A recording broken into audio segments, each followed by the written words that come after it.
Yesterday was the deadline for NFL teams to cut down their rosters to 53, and we were all anxious to hear what would happen with Tim Tebow and the Eagles, especially Stephen A. Despite playing fairly well in his final game versus the Jets, completing 11 of 17 passes for 189 yards and 2 TDs, Tebow was released. Skip, is this the end of Tebow's time in the NFL? Stephen A. Smith, that all depends on whether Tim Tebow decides to listen to some in his inner circle who believe he should go and play in Canada. Because it now appears to me that this CFL is his last hurrah. And yet, before I get into the particulars of that, allow me to say I'm so happy now that I don't have to root for Chip Kelly this year.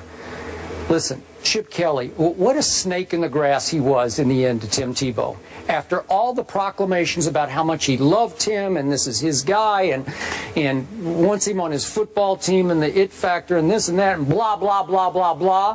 What did Chip Kelly do after he surprised many people out there, not just me? I think most people were stunned that he whacked Tim Tebow, cut him, and as Tim is walking out the back door, he kicked him in the behind by signing Stephen Morris off the waiver wire, who had just been cut by the Jacksonville Jaguars, who kept Bortles and Chad Henne, so Stephen Morris couldn't even make that team, and Chip Kelly signed him and kept him on the 53-man roster? Are you kidding me? A second-year guy, undrafted free agent last year, in place of Tim Tebow? Are you kidding me? What an insult that was to Tim Tebow, especially after the way Tebow played, and unfortunately you weren't around then, but his last preseason game, Tim Tebow, he showed out. He was pretty good that game. We read the numbers. And he did, you did. And he got to play in the second quarter, albeit against second-teamers, and the fourth quarter. But the 10 out of 19's a little diluted because there were 3 big drops in that game. And he threw 2 beautiful down-the-field footballs that started to look a little bit like the old unleashed Tim Tebow. He started to get a little swagger, a little rhythm, a little flow, a little momentum. We know how his emotions can carry a whole football team.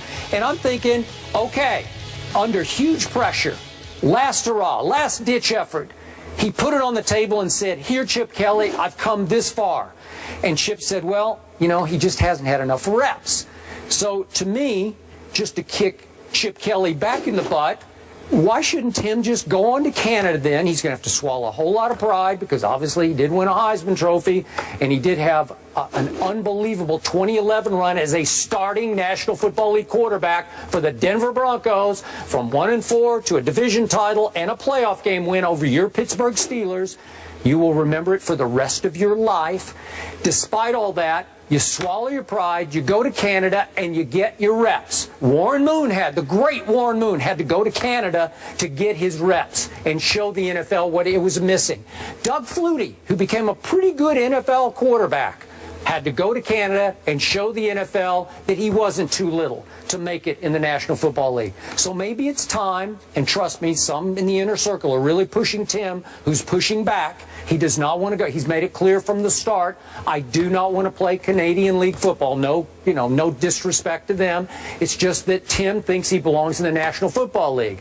So when his last hurrah coach, Chip Kelly, said no, and I'm signing Stephen Morris and put him on my 53-man roster, maybe you should just get angry, Tim. Maybe you should say, watch this, because TV is always going to be there for Tim Tebow. I think he proved himself well enough on this network, wouldn't you say, for his, was it a year he was here?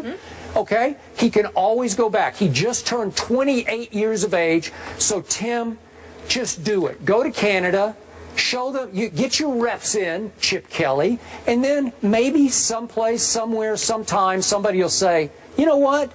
I need that on my football team. I need that guy in my locker room. I need him to run certain plays for me, or I need him to start for me. By the end of the year, I'm sure a lot of people will say, God, our quarterback situation is dreadful. Go to Canada and show them, Tim, because I think that's the last hope. You know, you really crossed the line on this. Chip Kelly. Let me tell you something. What did Chip Kelly do to Sean? What did he do to LaShawn? Let me tell you something right now. Yeah. If I hadn't just gotten off vacation, I'd have walked off the set with that ridiculous drivel you just did. I thought it was damn diatribe. I'm so disgusted with you right now. You actually put me in a position where I have to defend Chip Kelly. Yes. That's where you put me in. Well, don't. I have to, because that's a bunch of nonsense that just came out of your mouth. What do you mean stabbed him in the back? You're going to defend Chip Kelly? I have to defend Chip Kelly because I'm a fair-minded man. And all the stuff that I feel about Chip Kelly, you had me throw out around talking, Molly. I got to get on him right now. I can't believe that you sit up there and you can say that nonsensical stuff you just spewed out of your mouth. Tim Tebow, excuse me, they were raving about him. He improved his mechanics and his throwing motion. Once again, we have further evidence that he's not a quarterback. Why? Because high school quarterbacks don't have people talking about their mechanics and their throwing motion. You know why, Skip Bayless? Because it's assumed that when you play the position, that comes with it. It's the first thing you should have. So the fact that Tim Tebow is going through high school, won 2 national championships in college, went to the pros, won a playoff game, and in 2015, we're still sitting here talking and praising him for his throwing motion and his mechanics. You know what I'm waiting for next? What are we going to praise him for next? The kind of damn cereal he eats for breakfast? I don't want to hear that. The fact of the matter is he looked good in his last preseason game. And you know why it's such a big deal? Because it was a damn aberration. That's why. Because he's Tim Tebow. He can't throw. It's that simple. I like him. He's my friend. Did you watch him in the last game? I want him to come. I want him to come back and work for the SEC with ESPN. I want him to make some money in television. He's a beautiful human being. And if he stays in football, maybe, just maybe, if Tim Tebow wasn't as pig-headed as Skip Bayless, can't deviate, can't move around, can't adjust, can't understand that you can't play quarterback. Maybe you should be a tight end. Maybe you should be a running back. Maybe you should be on special teams. Maybe you should be a third down specialist. Damn it, maybe you should learn to play defense. Just don't throw the football, because that's not what you do, especially when you can't read defenses half the time. That's his problem. But you don't want to go there. Instead, you want to sit there and get on Chip Kelly for backstabbing him? Yeah.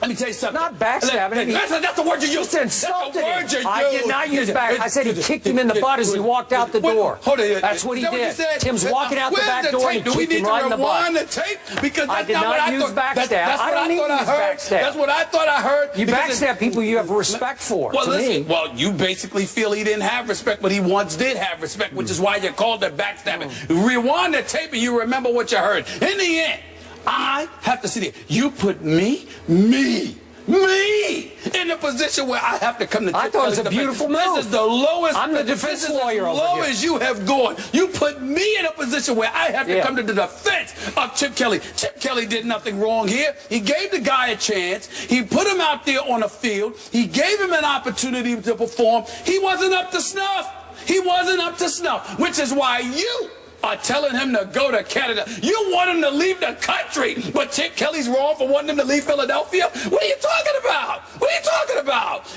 Chip Kelly did nothing wrong. Tim Tebow needed to go, that is that. Do you even know who Stephen Morris is? No, I don't. No, you don't. I had to Google That's it. Bingo. I just closed the case. That's where I'm going. What does it say to you that some dude off of Jacksonville, who we've never heard of, gets signed immediately when Tim Tebow can't? Does it not tell you? I mean, Bill Belichick has said no, okay? Bill Belichick has said no. John Fox has said no. Now you got this situation where Chip Kelly has said no. Rex Ryan sabotaged the man when he didn't have a quarterback, and he still sabotaged Tebow. When will you learn? When will you learn it is over? It is done. He needs to play another position. John Fox did not say no. He was able to sign Peyton Manning. He said yes to Peyton Manning. Well, excuse me. Well, some people would argue that Tim Tebow has a better QBR rating than even in the last 5 minutes. In the last 5. Oh, stop it. Oh, Do you understand how ridiculous that sounds? No, it's just a fact. Can I ask you both? He's got me defending Chip Kelly. Do you think Chip Kelly had any ulterior motives? Do you think he maybe planned on always releasing Tim? It does not matter. I did not think about it, Molly. I'm not giving it a second thought, because Tim Tebow should be here. He should not be playing quarterback for a National Football League team, because before he couldn't throw. So now he's improved his throwing motion a little bit in his mechanics, but he still can't read defenses. I need you to say this for the record, for tape, for camera. Sure. You're saying that it would be a waste of Tim Tebow's time to go play in Canada? At the quarterback position, yes. Yeah, we're talking about it. No, I'm not talking about playing fullback, okay? I'm talking about quarterback. Yes. Okay. Skip. He needs to hear this. Skip. Keep going. Go ahead. Soliloquy. He needs to hear it. Yeah. Tim Tebow sat there with material. Tim Tebow Go ahead. sat down with me for my radio show, Sirius XM, Mad Dog Sports Radio, Channel 82, every weekday from 1 to 3 p.m. Channel Eastern time. 82? 82, it was 85, You went now up switched the to dial. 82. Wow. Switched to 82, Okay. August 13th. Still never been invited. Hold on, wait a minute. Tim Tebow came, sat with me, and literally looked me in my face afterwards and said, keep your eyes on it. I'm telling you, I've improved my throwing. And I said, we'll see, because he appreciates the fact, I love the guy. I just know he can't throw. And so he says, I've improved. And he did improve. He did improve. My hat's off to him. But we ain't talking about throwing footballs out there in the yard with Skip or Stephen A. We talking about quarterbacking in the NFL. This brother can't do that. Period. Enough. So Enough. that was all just an aberration on that last night. That was. Yes. Wait. Maybe it was just a mirage. Yes. Maybe I didn't. Maybe I dreamed it. I dreamed it. Yes. Oh, he didn't not really that you do dreamed it. But it was an aberration. Okay. Like I told you, a dead clock is right twice a day. It doesn't matter. Whatever you see it, don't get caught up in it. At the end of the day, he can't read defenses quick enough and doesn't have the throwing capability to offset. So I have one last question. That's it. So how did that same guy in 2011 who can't throw take a dead-in-the-water 1-4 team to a division title? I'm answering that question with a question. How? I'm answering that question with a question. Answer. Why do you sit there and get to ignore the fact that just a year earlier Aaron Rodgers won a Super Bowl, but I need to remember how Tim Tebow won one playoff game? Why do I have to remember the one playoff game, but you can't remember a Super Bowl title? How is that? How is that? Just a year earlier? Yes, it was like 2010. 8 years old. 2010. Come on. That was 2010. That was a long time ago. That was prehistoric. Do you understand why?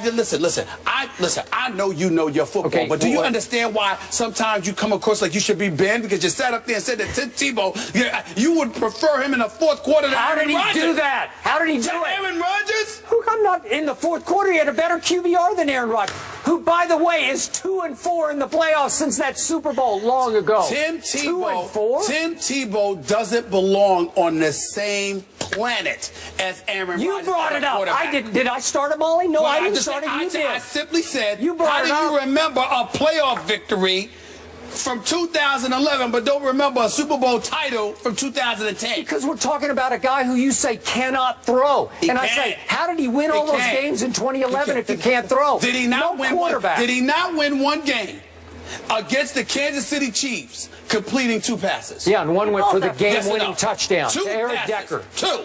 Oh, stop it. It is ridiculous. Thank you. You got me defending Chip Kelly. You! This is the lowest of the low. It was inspired. Man, go to break, please. Excuse me. I'm sorry. Go to break, Mom. Go. I can't take this, man. Right? I just can't take him right now. You're ridiculous. Philly's finest. They're back, everybody, in rare form. All right, one of the Williams sisters will be in the semis, but which one? That's the question. Do Serena and Venus get enough love? The guys will debate that coming up. Packers have dominated the Bears recently, winning 11 of their last 13 meetings. So Packers head coach Mike McCarthy is confident heading into their Week 1 matchup with Chicago. McCarthy said at the team's recent welcome back lunch that Green Bay plans to kick Chicago's booty. I changed that wording. Yes, you did. I like it, though. Right? Trying to be classy here. I don't know if that was. Do you have a problem with McCarthy's comments, Skip? No, I like these comments too, Stephen A. Smith, because it sounds to me like Aaron Rodgers is starting to rub off on his head coach, who's getting as full of himself as Aaron Rodgers is always full of himself. You are going into Chicago to play your longtime arch rival, who looks hapless and hopeless and down and out under new coach John Fox. They're saying Alshon Jeffrey might not play. Kevin White, who was my favorite receiver in the draft, could be out for the whole year with surgery for a shin splint. This is terrible. So you have been so hard on my guy Jay Cutler from Vanderbilt University. I am now leaning toward picking the upset in this game because Jay Cutler throwing to Martellus and even Eddie Royal and Forte, I don't know. Maybe they're just so bad that they'll be better than you think they'll be. Game at? at Chicago. Right. Roger Goodell will be there. Right. Yeah. Tell us. I forgot about that for a split second. Let me say this to you. Keep talking, Mike. Let me say this to you. Love it.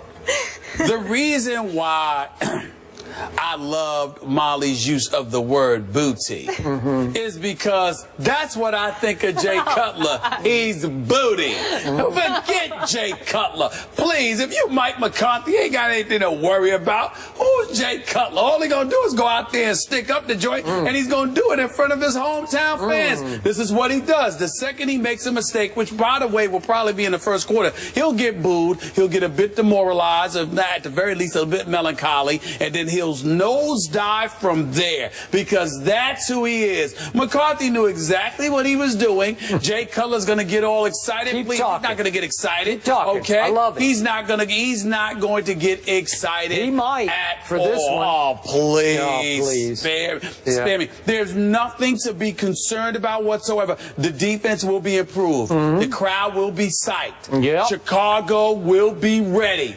But Jay Cutler will ruin the day. He'll find a way. Don't you worry. Another accident waiting to happen. You know what? He's not an accident. He's on purpose. Yeah. He's on purpose. The Dallas Cowboys are an accident. Throw the game. You know what? Considering his level of apathy and indifference that he brings to his job, it might as well be about him throwing the game because he cares that little bit. Jay Cutler's getting his check. He's going to be able to take care of his family. He's going to go home. You understand? Jay Cutler's going to be just fine. That's the way it's going to be. He don't care about winning or losing. He cares about the money. He's a waste of time. You know, once upon a time, I remember this NFC Championship game at Soldier Field when he was riding in Chicago. When he was riding a bicycle. But he can ride a bicycle, right? You talking about that? You're trying to deflect attention off the fact that Aaron Rodgers stunk it up. You're right. Stunk the joint out in the second half and almost lost to Caleb Haney. You're right. Caleb Haney was playing quarterback for the Bears and he almost lost. Fair enough. But at least Aaron Rodgers showed up to play. Jay Cutler was on the sideline. He had a sprained medial collateral ligament. He couldn't backpedal to throw a pass, but he could ride the bicycle on the sideline. You understand? How cold was it that day? Who rides a bicycle in like 20-degree weather or 10-degree weather? Jay Cutler, that's who. Riding a bicycle. What do you think? He was a Batman? I mean, please. He's a joke. You know what? Batman might just show up this Sunday. Really? The Dark Knight? Gonna be a very dark night for Jay Cutler. That's just a waste of time. Mike McCarthy could talk all day about Jay Cutler. He wouldn't have said that about anybody else. He wouldn't have said that about Teddy Bridgewater. I would agree. But he says it about Jay Cutler. Agree. So what does it take? Keep talking, Mike. You guys are too much. I'm just excited. We have real games we're going to be talking about next week. More First Take in just a minute. Jay Cutler.